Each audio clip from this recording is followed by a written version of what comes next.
council has asked me to be the independent chairman of this evening's activity. The Environment Agency, BT and the council tried hard to justify their actions, but the audience wanted answers to questions, not statements. The Environment Agency's Mark Scott started with an apology. Those of you in the room who have suffered the personal trauma of having cold and dirty flood water invading your homes over the Christmas period, I'm really sorry that that's happened to you. You could have stood on top of the damn barrier and shouted at me that it was going to be a problem. I would have heard you. That's how close I was to you. And we knew nothing. And we still have not, 3 days later, when it was reaching its peak and we stood outside our house, we'd still not been informed exactly what was happening. And it is that 7-hour gap that really upsets me. Because if I'd have had 7 hours, I would at this moment in time own more than 6 cardboard boxes of belongings. My name is John Knight and I'm the Flood Resilience Team Leader for York in the Environment Agency. But what we saw on Boxing Day was flows that exceeded the designed capacity of the pumping station, which meant that river levels in the Foss were filling up. We issued our flood warning at about 20 to 11 on Saturday in the morning. We issued further flood warnings to people at risk in the afternoon, and at about 6:45 we made the crucial decision to raise the Foss barrier to save further homes from flooding in York. When you raised that barrier, you knew that you would cause flooding like we haven't seen for a generation. We knew that homes were already flooding. We could see by the rate of rise that there was going to be extreme flooding in York.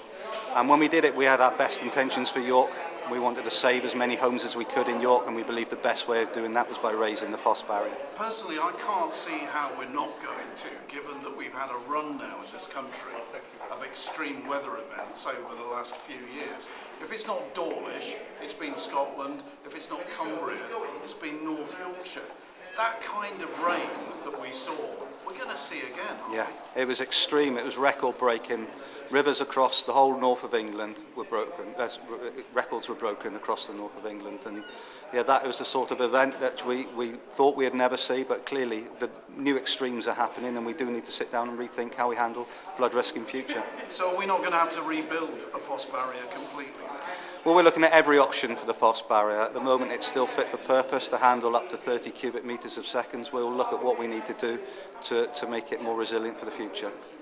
The council's emergency planning boss admitted that there was no specific plan for flooding on the Foss. Yes, Jim Breen, emergency planning coordinator for the council.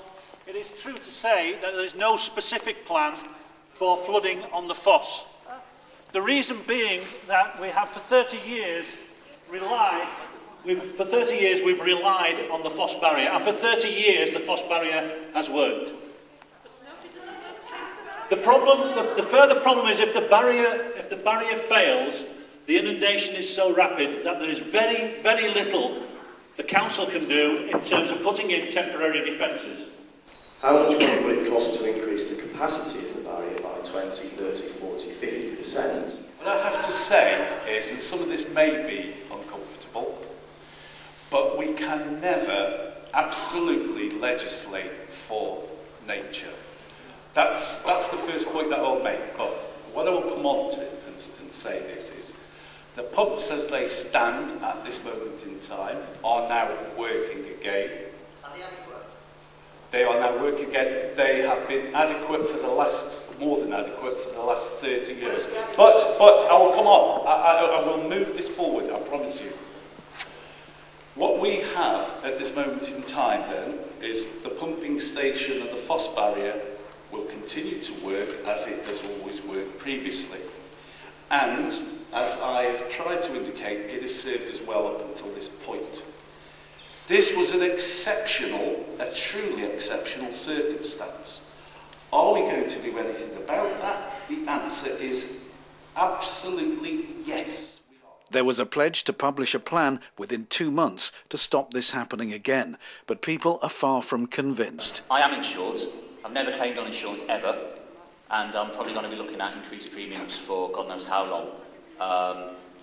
What am I supposed to do? My car, I could have moved it if you'd given me more warning. sent those two, apparently the Father Day had 2 boats that weren't used. I read in The Guardian that may not be true. You know, if you give me one, I could have moved that. My insurance company, as far as they're concerned, it's my fault, and I'll be paying for that forever. I don't need your 500 quid. The council tax rebate is very nice, but actually we're talking about quite a big cost to hard-working people in York. What's got to be done about that? Unhappy with the lack of straight answers and the shouting, many walked out. Just a second. No, there's no one here from the council that can say that they was there in the first meeting. Yeah, I ain't even going to talk to you. You were like, I've got it on Facebook. You patronised me all week on Facebook, you have. You put me down and everything. I'm not even talking to you. Either everyone's shouting over you, they won't respond to what I've asked them, so I feel it's a waste of time sitting in there. What do you want to know? Why it took, if they knew at 7:41 they were raising that barrier, why did it take another 16 hours to get sandbags down and the roads closed off? We had to close Melrose Gates ourselves. We had cars coming down in the big 44s, shooting down Melrose Gate at 11 o'clock on Sunday morning. The cars went that way, the water went that way, it came straight into my house. I left the meeting because it really is too disorganised. It's kind of like what I would imagine a Jeremy Kyle show is. I think there is so much disruption and disorganisation, and it lacks structure. It was poorly chaired. I feel that there were certain people in the audience who were obviously very angry, but I think it could have been handled better. I feel like the whole format of it to just have people on a panel talking at us, I think the plan was probably to do that for a bit longer, and then having sort of experts on hand to answer those questions. It made me feel like the panel weren't very well informed. I think they should know these sorts of things straight up, the answers to the questions people had, really. So I think it was poorly chaired. I also think that there weren't very many answers there, and nobody gave us a definite answer.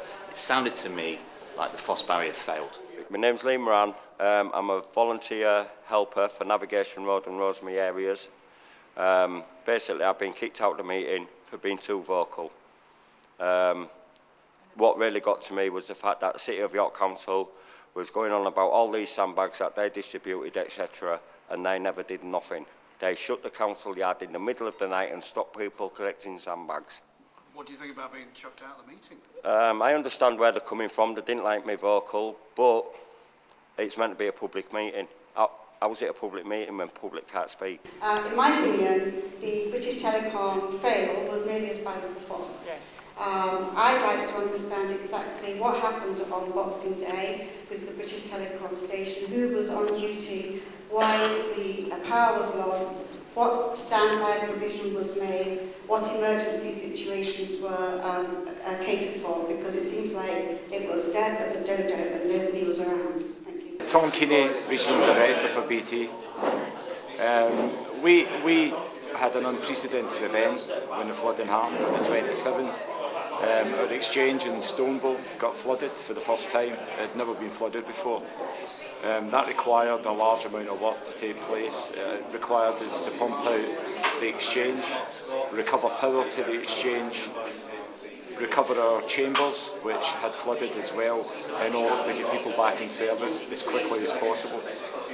Within about 36 hours, most people were back in service and the exchange had been recovered. Why did it take so long for other people to get back online? There are still other areas of the city that were flooded, and there were knock-in impacts as a result of the exchange flooding. We had to find those faults, and we've had to do quite a bit of work rerouting, building new cabinets, because some cabinets that were out, not the exchange side, out in the streets, you know, in Huntington Road, for example, also flooded.